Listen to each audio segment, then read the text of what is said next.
Chaye, welcome to the podcast. Hi, Maulik. Thanks for having me. First of all, congratulations. You have a big job now at MPIC, one of the biggest publicly traded company here in the Philippines. And I have plenty of questions for you, as you can imagine. But before we get to that, I want to talk about your childhood years, because I find it so interesting that at age 7, you started your schooling directly at grade 3. How did that happen? So I actually was in Leyte at that time, and then my parents thought that for me to have a better education, we should all move to Cebu, and so we did. And they made me take the exams in the school called Colegio de la Inmaculada Concepcion. It's actually Immaculate Conception in Cebu. It's an all-girls school. And when they assessed me, they moved me and accelerated me to grade 3. So I skipped grades 1 and grades 2. And I also didn't get to do preschooling because in our province in Leyte, there was no such thing, I think. So while everyone in my class were well-versed in math and science, for example, I was playing catch up because I had no preschool, right? And that so you were the youngest one in the class? You were the youngest one. At age 7, you were with kids who are 9 years old. Yes. And I guess that's how I started at an early age. I learned how to adjust, survive, and thrive because, I was put in a situation where I was, relatively younger than everybody else, and I was really playing catch up. Do you remember when you were going through that phase of your life, what was it that you wanted to become? What was your childhood dream career? I'm sure it was not to become a CFO of MPIC or Chief Sustainability Officer of MPIC. What were you thinking of becoming one day? I think earlier on, I wanted to be in the medical field because my mom was a registered nurse in the US. I enrolled in one of the medical schools in Cebu. And then I didn't know that my parents actually enrolled me already in LaSalle for accountancy. They told me I was going to go for a summer vacation in Manila. I didn't know I was never going to come back in Cebu anymore. So, did they choose accountancy as your major, or was that something you chose? I think when I was applying for college in Manila, I applied for three colleges, I think, 3 universities. And the choice of LaSalle was because it was nearest Magallanes Village, where my aunt was living, and I was supposed to stay with her until my parents moved out from Cebu to Manila to follow me. Accountancy requires someone to be extremely math focused, somebody who is good with numbers. Is that something that you had in you when you were going through high school in Cebu? Did you like math at that time? Well, I didn't really particularly like math, but I wasn't bad at it. And I think the choice of accountancy was made because I had 2 aunts from my father's side who were, really successful accountants. One was even petitioned by the mayor of New York at that time in the 80s to move to New York with her family. And she became the Department of Transportation head or something. And then my aunt also, who was here, was a senior partner in SGV at that time. Oh, wow. So you had a couple of good role models that you looked up to, and you thought maybe if they did it, I can do it as well. Why not, right? And you actually, after you got a degree from LaSalle in accountancy, you actually ended up joining SGV. Is that right? Yeah. When we were in LaSalle, a bunch of us were handpicked to join SGV. I think there were like 8 or 10 of us in the batch who were invited. And then we were already pre-assigned certain divisions in SGV, like tax, audit, assurance. So that was how I started in SGV. And something else, if you started grade 3 at 7, you were probably the youngest among the people who graduated from LaSalle that year, right? I was barely 18 because I remember getting into college when I was 15, going in 16. And I was the youngest also. And because at that time, these days, I think BS accountancy in LaSalle is about 5 years. given the trimester. At that time, it was 3 years and 2 terms, and I finished in 3 years. So I was Wow. relatively also young at that time. So when you show up at SGV, did they think you are a daughter of one of the employees, or they really thought you are the employee that they just hired? I probably look like a high school or college student, like I do now, right? I mean, did they wonder, like, are you really the employee? I mean, were they shocked that at a very early age you were able to get into SGV, which is one of the most prominent accounting firms here in the country? No, because getting into SGV was really something that you had to qualify for. So you were able to kind of go through that whole experience, and they Oh chose yeah, one in of. SGV, you really have to start from the bottom. Mhm. How long did you stay with SGV, by the way? I think I was there for 5 busy seasons. And then you decided that it was time for you to go back to school? So I actually, after SGV, I went to AIM.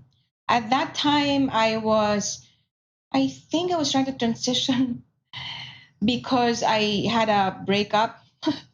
Is it something that I can say? I had my first boyfriend at that time. I was early in everything in my life, schooling and career.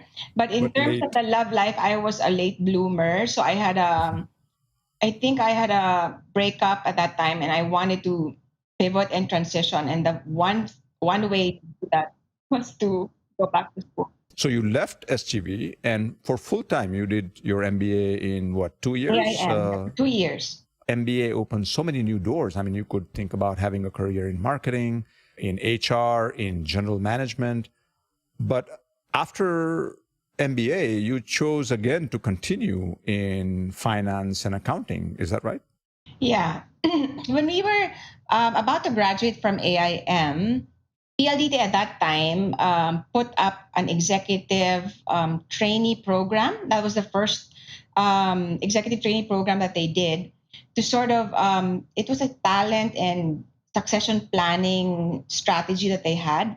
And so they picked, I think, 7 of the top AIM graduates, right? And then they invited us to join PLDT, and I was one of them. And I think at that time, it was a critical time in PLDT where they were doing a debt management program at that time, and they needed help in finance. And so I was assigned to be an executive assistant of the treasurer then, who's the CFO now of PLDT, Annabel Chua. I was her EA. So I started my career in PLDT as her assistant under treasury and corporate finance, because at that time I also didn't want to do controllership and audit, because at that time in SGB we had sleepless nights, tirelessly, etc. But after the transition of US requirements happened, and we also had to up the ante of PLDT's disclosures and accounting, etc. I was asked to have one leg help in the accounting and controllership. So I was straddling both treasury and corporate finance, one leg, and the other in accounting and controllership. So it sort of gave me a full view of what finance was all about, because certain tracks would just bring you to controllership one side and treasury in one side, right? But at an early age in my 20s, I was exposed to both, which sort of helped me maybe in my career now. And it seems like the title they gave you, executive assistant, is a misnomer, because you were not an executive assistant. You were actually a highly qualified accountant with an MBA who was able to contribute in so many different ways, right? Working very closely hand in hand with Annabel Chua. And it seems like over the last, how many years now at PLDT before you moved to MPIC? You worked at PLDT for what, 20 years? 20 years. 20 years. You have essentially done a lot, right? I mean, you ended up becoming the CFO of SMART, and you were also the SVP within the PLDT group. So talk to us about what was your pinnacle moment within the PLDT group before you retired and then moved to MPIC? Well, I think I was asked by MVP to help out in Smart at that time that it was, transitioning also, given the fact that Globe at that time was getting, wind and growing. And so he came back as CEO of both PLDT and Smart, and he asked me to help out in the wireless business because at that time I had an opportunity already to become the CFO of the rest of the subsidiaries of PLDT, including EPLDT Group, where we Yeah, met, right? that's right. And then even Signal TV, TV5 International. I did the rounds and all the fixed line subsidiaries of PLDT. And the only thing left of the PLDT group I hadn't touched or handled on a day-to-day basis was the wireless group and Smart and Sun, etc. And so in 2015, he asked me to help out. And so I was both doing PLDT, the operating entity on a day-to-day basis from the finance perspective and being CFO of Smart. And I think it was also during that time in 2015 when I asked MVP if he could push for sustainability even on a voluntary basis because at that time it wasn't required as it is now, right? Everybody requires of it, the Philippine Stock Exchange, etc., and the SEC. The good thing about our boss MVP is he lets you do the things that you feel is good for the company, and so he did. He allowed me to, and so the advantage of us at that time, it sort of gave PLDT a head start in sustainability long before the regulators required of it last year. I have seen many companies now hire people in the position of chief sustainability officer. What I haven't seen a lot of is that the CFO is also the chief sustainability officer because there is a bit of a conflict, right? I mean, as a CFO, you are after your next quarterly results and you want to make sure that you can maximize and optimize your revenue and margins. As a chief sustainability officer, some of the initiatives that you'll be pushing for may end up costing company money. Tell us a little bit about how are you able to bridge the gap between the two positions? I think it's about putting sustainability into context.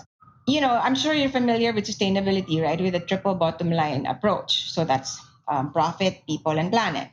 So when you say profit, that's finance, and you take that because that's easy for me. I breathe finance in and out, right? So Mhm. I think that sort of made sustainability and finance easy for me because I see things from an end to end and a total picture perspective.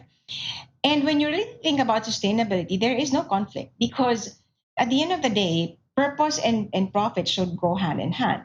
Mhm. There's no conflict at all. And when you think about pushing for revenues, there are benefits for sustainability, right? There's increased reputation, branding, etc. And there's a lot of opportunities also for you to have when you start innovating Mhm. and thinking about what the customer's experience really is in terms of a priority, right? Um, and that gives you a push in your revenues. And there's a lot of opportunities actually when you think about sustainability. And on the other side, when you think about sustainability, also there are a lot of cost savings that you can actually derive from it. Mhm. Case in point was when we did paperless billing for PLDT.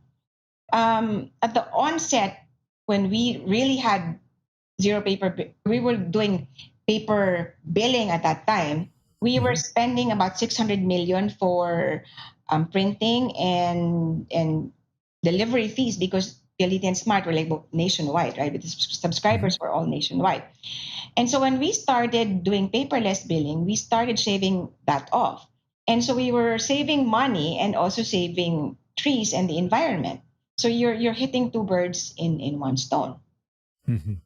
And when you also talk about, say, energy usage, right, in terms of Mhm. as simple as recalibrating your aircon temperature, Mhm.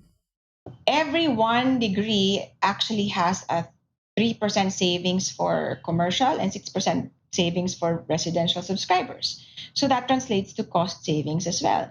So there's a lot of, there's a financial impact to all the sustainability initiatives that we have. There was a study done just a couple of years ago in the US, and they found that only 13% of the CFOs in the US in 2018 were female. I would think that number is probably even lower in the Philippines. What is your advice to young girls who want to pursue a career in accounting, want to pursue a career in finance? For me, I never really thought about, the struggle of being a girl and making it to the corporate world. That never really bothered me. I just worked and worked like everyone else, and I didn't care if I was in a male-dominated industry like the telecoms was, right, and is still until now. Maybe it's a cultural thing for the Philippines because, women here are not looked as inferior as in other countries, right? Because we are matriarchal in nature. At the start, I really had to like prove myself, not because I was a woman, because I was younger than everyone else. I think it wasn't because I was a girl, but because of my age.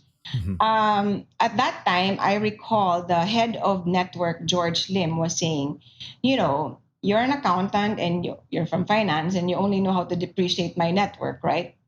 And so in my mind, I said, okay, I'm going to study your network and really know how the telecoms work from in and out. And so I did. I learned how to splice copper at that time. I could be maintenance of PLDT. I could fix wires. I went down the manholes and inspected, underground cables. I did the rounds. And so I think that was how I gained the respect of my peers, even if I was young, relatively young, and was a woman, because I did my work and I really took it to heart to understand the business intimately, not just my side of the world, but operations, marketing, etc. And that made me a good partner to every business partner to everyone, and that was why they sought my my inputs, etc. And the good thing was I knew they're part of the business, but they weren't familiar with finance and accounting, right? And how you treat it. So that sort of gave me an edge because then they learned from me.